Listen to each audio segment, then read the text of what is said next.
Most people believe exhaustion comes from doing too much, but sometimes it comes from caring for too long without being cared for back. Perhaps you felt it, waking up already tired, as if sleep has quietly stopped keeping its promises. There's a particular kind of fatigue that doesn't show on the body, only in the way joy takes longer to arrive. This story begins in that quiet place, where a person wonders if the part of them that once felt alive can ever return. And strangely enough, the path back doesn't start with effort, but with something far gentler. You'll meet someone who tried to be strong for everyone until strength itself began to feel hollow.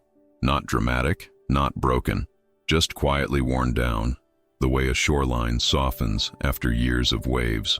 Along the way, an ordinary object will become a mirror for something most people forget to protect. Through it, he will discover a kind of renewal that doesn't demand perfection or grand change.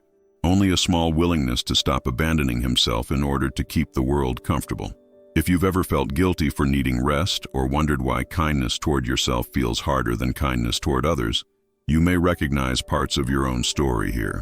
There's a calm truth hidden beneath the noise of constant giving, one that many people sense but rarely follow. It suggests that healing isn't something you chase, it's something you allow. And once it begins, it quietly reshapes how you carry everything else. So stay for a moment, because the answer might be softer than you expect and closer than you've been told. He woke before the alarm, not because he was rested, but because his body had forgotten how to sink deeply anymore. Morning light slipped through the curtains as if it had somewhere better to be, and he watched it without interest. It was strange, he thought, how a full night in bed could still feel like carrying stones uphill. Even the simple act of breathing felt like something on a to-do list he hadn't agreed to. Somewhere in the quiet, a soft question hovered. When did waking up start feeling heavier than going to sleep? He moved through the kitchen with the dull precision of someone rehearsing a role he no longer believed in. The kettle hummed, the cup warmed his hands, yet nothing inside him answered back. There had been a time when mornings held a shy kind of promise, like unopened letters. Now they arrived already read, already disappointing, already tired around the edges. He wondered, not dramatically but with a dull ache, if enthusiasm was something a person could misplace forever. On the way to work, he caught his reflection in a dark window and barely paused. The face looking back seemed polite, functional, almost courteous in its exhaustion. He remembered laughing easily once, not loudly, just freely, the way people do when they forget themselves. That memory felt like a story someone else had told him long ago. A quiet grief settled in, the kind that doesn't cry but simply stops expecting to feel alive again. All day he carried out kindnesses automatically, like a well-trained machine dispensing warmth on schedule. He listened to complaints, softened harsh words, filled empty spaces for everyone else. No one noticed how his smiles faded the moment he turned away, like a lamp switched off backstage. It wasn't resentment exactly, more like a hollow space where meaning used to sit. By evening, even silence felt crowded, as if his own thoughts had nowhere left to rest. When night returned, he lay awake with the peculiar fatigue that sleep itself couldn't solve. The room was still, yet something inside him paced in slow, restless circles. He tried to remember the last time he had felt restored, rather than merely paused. A small, almost shy hope stirred. Could a weary spirit learn to feel new again? Or was this simply how life thinned out over time? He didn't know it yet, but the question itself was already leaning toward an answer waiting somewhere just beyond his habits. The next morning, he stayed in bed a little longer, not out of laziness, but because his body simply refused to pretend. For once, he didn't argue with it, didn't negotiate, didn't promise to do better tomorrow. He just lay there, noticing how tiredness felt when it wasn't being pushed away.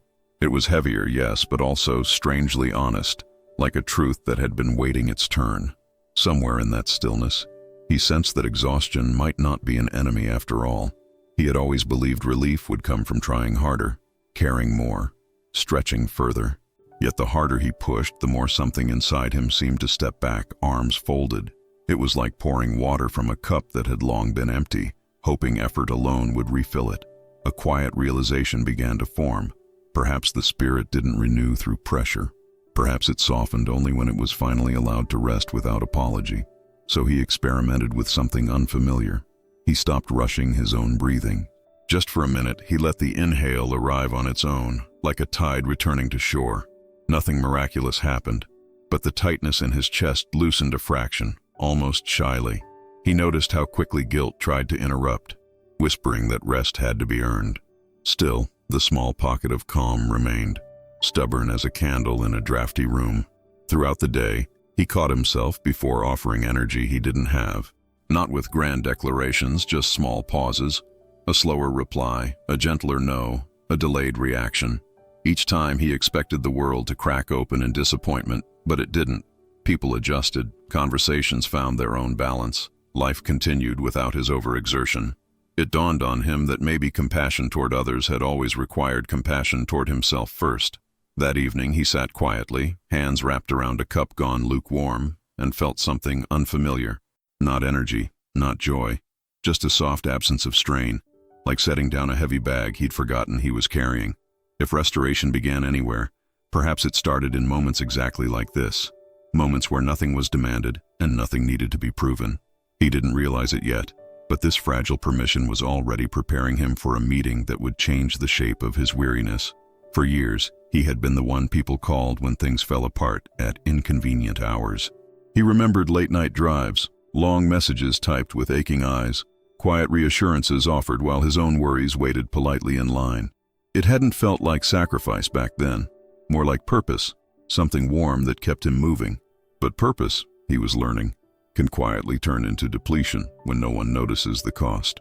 Somewhere along the way, caring for everyone else had become the only way he knew how to exist. Lately, though, even small requests made his shoulders tense before his mind could respond. A simple favor sounded like an alarm bell, sharp and immediate, impossible to ignore. He hated that reaction in himself, the flicker of irritation that followed by guilt right on its heels. So he kept saying yes, smoothing things over, pretending the strain was temporary. Inside, a quieter voice wondered how long a person could keep giving after the well had gone dry. At work, he caught himself staring at the screen, rereading the same sentence without understanding it. Colleagues joked nearby, their laughter distant as if heard through water. He nodded at the right moments, said the expected words, played his part convincingly, yet meaning had slipped out of the routine like sand through open fingers. It frightened him, this sense that even things he once cared about now felt strangely weightless. He avoided mirrors when he could, not out of vanity but because recognition had grown complicated. The person brushing his teeth each morning looked capable, dependable, even calm. No one would guess how often he felt like an empty room politely pretending to be furnished. His greatest fear wasn't that others needed too much from him. It was that, if everything stopped for a moment, he might discover he had nothing left to offer, not even to himself. One evening, while searching a drawer for something trivial, his hand closed around an old object he didn't remember placing there. He turned it over slowly, noticing the faint scratches, the dullness where shine used to live. For a reason he couldn't quite explain, it stirred a quiet unease, as if it recognized him better than he recognized himself. He set it on the table, meaning to ignore it, yet his eyes kept drifting back. It seemed to be waiting, the way certain truths do, patient and impossible to hurry. The object turned out to be a small lantern, the kind people carry on quiet walks rather than grand adventures. Its glass was clouded, its metal cool and faintly trembling in his hands, as if it remembered warmth. He couldn't recall where it had come from, only that it felt oddly familiar, like a song half forgotten. When he lifted it, something inside shifted with a tired clink, not broken, just empty. He set it by the window, telling himself it was only an old thing, though it felt like more than that. Over the following days, he began noticing the lantern the way one notices a silent guest. In the morning light, its dull surface reflected a pale, watered-down version of the sun. By evening, it seemed to dim further, absorbing the room's shadows instead of pushing them away. He caught himself glancing at it after difficult conversations or long, draining afternoons. Strangely, on those days, the glass looked more opaque, as if exhaustion could settle on objects too. Once, after a sharp exchange with someone who hadn't meant to be unkind but was anyway, he returned home unusually quiet. He placed his keys down, exhaled slowly, and noticed the lantern's faint metallic sigh as he brushed past it. For a moment, he imagined it had grown lighter, not with relief but with loss. The thought was absurd, of course. Lanterns don't feel, don't fade, don't mirror human strain. Still, He found himself touching its side gently, the way one might check on a sleeping child. Days passed, and the lantern became a quiet witness to his habits of overextension. Each time he ignored his own limits, it seemed to recede into itself, its presence thinner somehow. He even tried moving it to another room, as if distance might loosen the strange connection. But wherever he placed it, the same muted dullness followed, patient and uncomplaining. It dawned on him that the lantern wasn't demanding attention, only honesty. One late afternoon, while the sky hovered between gold and gray, he held it up toward the fading light. For a brief second, a faint glow flickered deep inside, fragile as a firefly unsure of landing. Then it vanished, leaving behind a hollow quiet that felt more like a question than an absence. He stood there longer than he meant to, oddly protective of this small, failing brightness. Somewhere in that hush, footsteps approached behind him, soft enough to belong to someone who knew how to arrive without disturbing the air. He turned slightly, expecting a neighbor or a passerby asking for directions, but the man behind him seemed in no hurry at all. There was something unforced in the way he stood, as if time moved differently around him. His eyes settled on the lantern, not with curiosity but with a kind of recognition that felt almost personal. "Old things don't fade on their own," he said gently, as though continuing a conversation already in progress. The words landed softly, yet they carried the weight of someone who had learned them the long way. They sat on a nearby bench, the lantern resting between them like a quiet third presence. Up close, the man's face held lines not of strain, but of weathered calm, the sort that comes from surviving storms without becoming one. He asked no probing questions, offered no quick solutions, just waited with an attentiveness that didn't feel like pressure. After a while, the silence itself grew comfortable, like shade on a warm day. It had been a long time since anyone had shared space with him without needing something in return. The man eventually reached out and brushed a thumb across the lantern's glass, not polishing, not fixing, just acknowledging the dullness as if it were understandable. "People think light comes from burning harder," he murmured, half to himself. "Most don't realize it also needs moments of being shielded from the wind."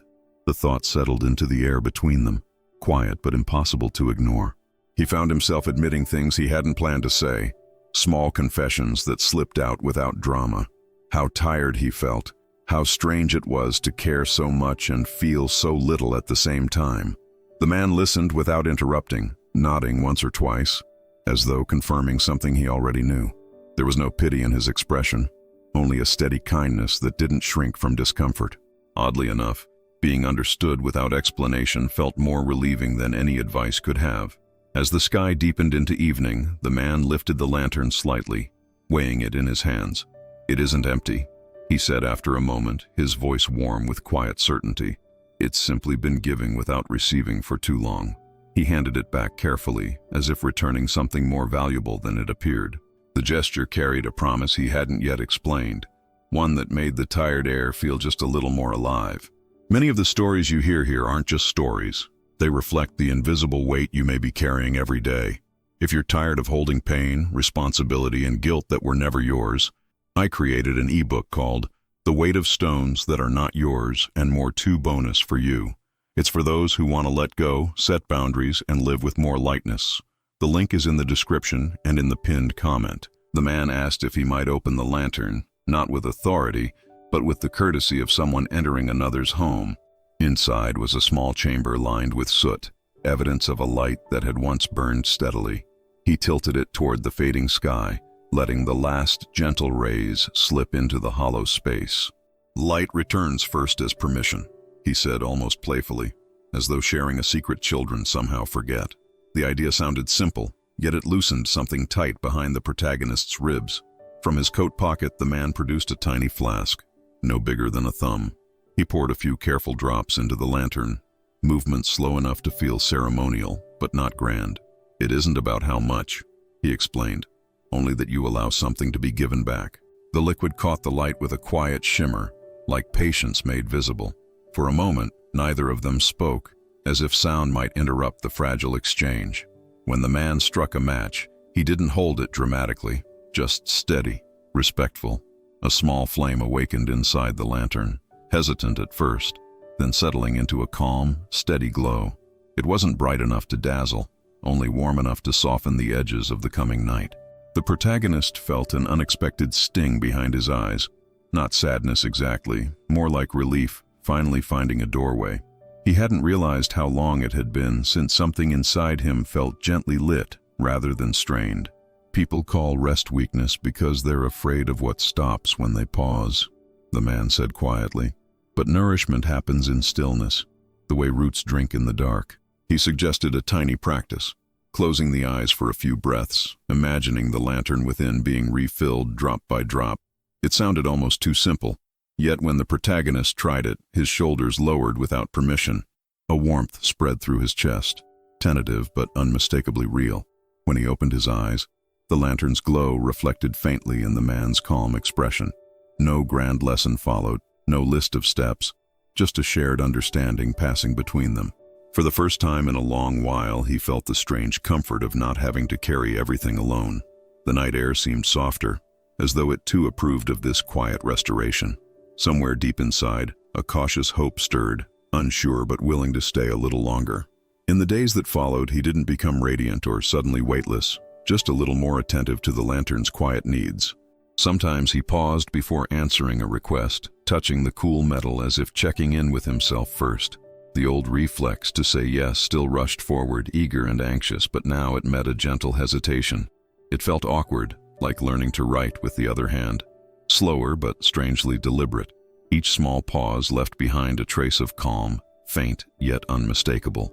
He began taking brief moments alone, not disappearing dramatically, just stepping outside for a minute of unclaimed air. Leaning against a wall, he would close his eyes and imagine the lantern's glow steadying inside his chest. At first, guilt arrived promptly, tapping its foot, reminding him of all the things he could be doing instead. But relief followed close behind, softer and more persuasive, like a friend who didn't need to raise their voice. The two feelings coexisted for a while, until the relief gradually learned to stay longer. People noticed subtle changes without knowing what had shifted. His responses grew warmer yet less hurried, his attention more present but less strained. He laughed once at something trivial and paused afterward, surprised by the sound as if hearing it across a distance. The lantern resting by the window each evening held a steadier glow now, neither flickering nor forcing itself bright. It seemed content simply to be lit, which felt like a quiet permission he hadn't known he needed. There were setbacks, of course, days when old habits returned like familiar but uncomfortable shoes. After one particularly long afternoon, he came home brittle with exhaustion, the lantern's light reduced to a faint pulse. Instead of ignoring it, he sat beside it and breathed slowly, as the man had shown him. Minute by minute, the glow strengthened, not dramatically, just enough to soften the room's corners. He realized restoration wasn't a straight path, but a rhythm, something that allowed for missteps without punishment. Weeks later, a gentle warmth seemed to accompany him in small, ordinary moments. He found himself listening more fully, not because he had to, but because he finally had something to give again. Even his own thoughts sounded kinder, less like commands and more like quiet suggestions. The lantern's light now felt less like a fragile miracle and more like a companion that trusted him to care for it. And somewhere beyond these quiet changes, life was already preparing a moment that would test this new balance. One afternoon, someone approached him with the familiar urgency that used to unravel his resolve. Their voice carried that subtle expectation, the kind that assumes he would rearrange himself without question. For a brief second, the old reflex surged forward, warm and automatic, ready to say yes before he had even listened. His hand brushed the lantern at his side, its steady glow grounding him like a quiet hand on his shoulder. He inhaled slowly, giving himself the small mercy of a pause. Instead of surrendering immediately, he listened, truly listened, without abandoning himself in the process. He heard the need beneath the words, but he also heard the fatigue humming in his own chest. The answer he offered was gentle, balanced, neither defensive nor self-erasing. To his surprise, the world didn't tilt or crack. The moment simply reshaped itself around honesty. It felt less like refusal and more like standing upright after years of leaning. Later, he noticed how the conversation lingered in his body without the usual aftertaste of resentment. There was space where tension would normally coil, a calm that didn't require explanation. The lantern's light seemed warmer that evening, casting soft reflections across the walls. He realized that generosity felt different when it wasn't drawn from depletion. It carried warmth instead of obligation, presence instead of quiet exhaustion. Even his relationships began to shift in small, almost invisible ways. People lingered a little longer in conversation, as if sensing they were meeting the real version of him. His kindness no longer had that brittle edge that comes from giving beyond one's limits. It flowed more naturally now, like water finding its own level without force. And oddly enough, others seemed calmer too, as if his steadiness granted them permission to soften. That night, he stepped outside and watched the sky dim into its familiar deep blue. He held the lantern loosely, noticing how its glow blended with the first emerging stars. For the first time, caring for himself didn't feel like stepping away from others. It felt like returning with something genuine to offer, something that didn't vanish on contact. A quiet thought surfaced. Perhaps this balance was not the end of the journey, but the doorway to something even simpler. That evening, he sat by the window, with the lantern resting quietly in his lap, as if it too needed a moment to do nothing. The room carried the soft hush that comes when the day has finally stopped asking for things. He remembered the man's suggestion and closed his eyes, not ceremoniously, just gently. For 1 minute, he imagined placing all the invisible weight he carried into the lantern's hollow center. The simple image brought a surprising lightness, like setting down a bag he hadn't realized was on his shoulder. He began asking himself a small, honest question each night. What do I actually need right now? Sometimes the answer was silence, sometimes a deep breath, sometimes stepping outside to feel real air on his face. Once, it was simply placing a hand over his chest and waiting for the tension to loosen on its own. None of it looked impressive from the outside, which made it strangely easier to keep doing. Restoration, he was discovering, often prefers to arrive quietly rather than announce itself. On difficult days, when criticism or a careless remark lingered longer than it should, he used the practice in unexpected places. In a hallway, in a parked car, even in the brief pause before answering a message. He would picture the lantern glowing steadily, untouched by the passing storm of someone else's mood. That image helped him remember that not every harsh word deserved a permanent home inside him.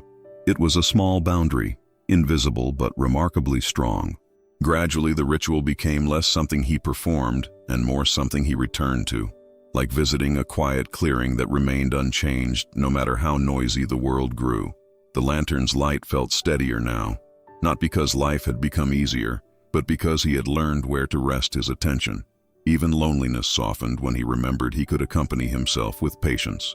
There was a quiet dignity in caring for his own spirit as tenderly as he once cared for everyone else's. One night, as he opened his eyes after the familiar minute of stillness, he noticed the room felt subtly different. Not brighter, not larger, just more welcoming, as if the air itself had exhaled. He realized these small acts were shaping something invisible but lasting, like roots growing beneath the surface. What surprised him most was how little time it took to begin feeling whole again. And somewhere beyond that quiet practice, a deeper understanding was already beginning to unfold. Weeks later, someone remarked that he seemed lighter, though they couldn't quite explain why. He smiled, not out of politeness this time, but because the observation felt quietly true. The lantern in his home no longer struggled for brightness.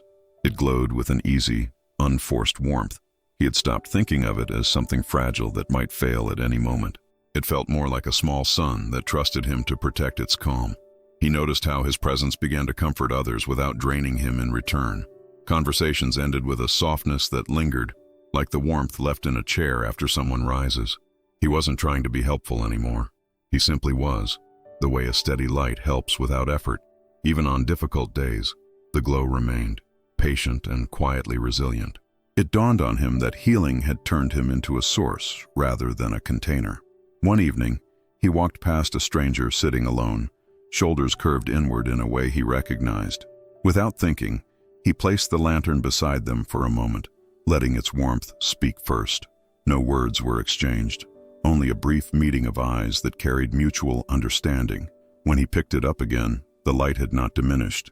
If anything, it seemed steadier. Care, he realized, multiplies when it flows from wholeness instead of obligation.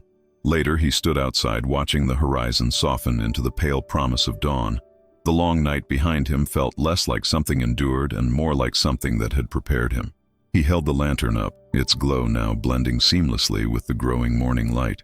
There was no dramatic revelation, only a quiet certainty settling into place. A cared-for spirit, he understood, doesn't burn out. It illuminates. As the first birds began their tentative songs, he lowered the lantern and simply breathed. The air felt new in a way that had nothing to do with time and everything to do with attention. He thought of all the mornings he had woken tired and wondered how many others still did. A gentle wish formed, carried outward like warmth from a steady flame. Somewhere, someone else might soon discover that renewal often arrives as quietly as daybreak.